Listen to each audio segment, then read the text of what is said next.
certainly some good that comes from that, maybe, where you just get in a groove and you just start playing. You certainly don't get a chance to work on things if you need to, but I'm excited because this is what you sign up for. You sign up to play games, and we got a lot of those coming up.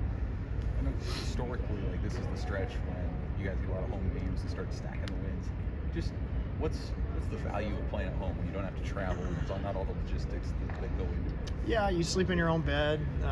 You get some meals that you're familiar with, whether it be your the training table or just the pregame meals here, and the home ballpark, the fans, just the comfort. It's a place that we practice every day. Those type of things, and we've had some long road trips already, and so I know our guys will be excited to be able to play at home again. We were supposed to open up the first weekend in March at home, had to cancel that. Obviously this weekend didn't work out.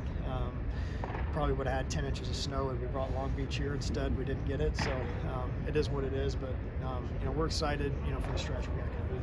So the two schools pretty much recruiting the same. You and Nebraska are pretty much recruiting the same areas. So have some of the players kind of talked about either facing guys that they played in high school or played with in high school? What kind of their involved like? Yeah, I mean, we're all these in-state schools are very competitive. College baseball. I mean, we had all three teams, the Division I schools, go to regional in 2019, and UNO's doing a great job, with their roster, their coaching staff, building their program there, and Creighton as well. So, we're going to have a lot of in-state guys on our roster year in and year out. So anytime we play the in-state schools, it's going to be fun. At the plate, are you getting closer, I guess, to finding some guys and fitting in spots? I mean, or is that process still kind of ongoing at this point? Yeah, you look at the 4-game weekend that we had. I think we hit 310, but we're still not scoring. We're not scoring the way we need to. So that's why you see us continue to kind of tinker with the lineup, just looking for a spark in the leadoff spot, who's going to hit in the middle of the order, those type of things. So still trying to figure that out right now because we're just not stringing together multiple good at-bats still in a row necessarily. I think we're still underachieving, honestly, offensively for what we're capable of. Some of it, we've faced some good pitching. We haven't had a lot of, honestly, real good offensive days in terms of, UTA.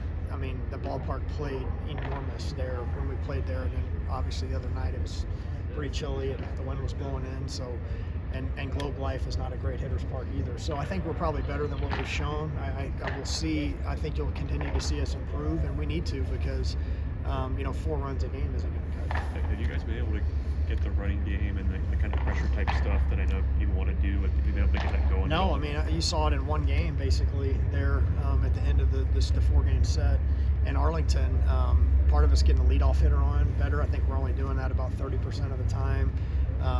And just being able to put pressure on teams because you're playing from ahead, instead of chasing runs. So again, we need to.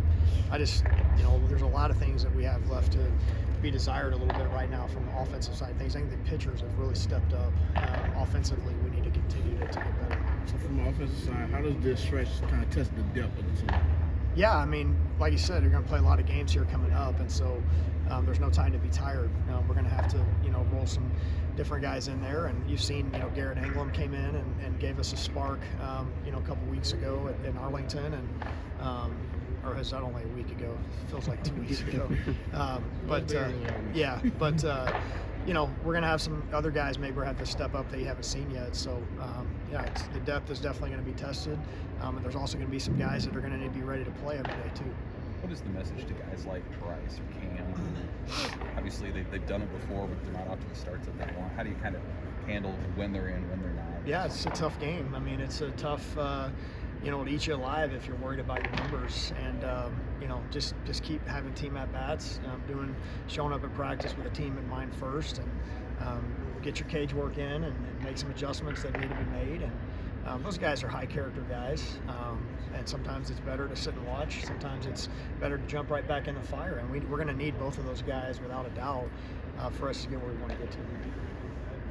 So you kind of spoke about how UNO got better over the years in baseball.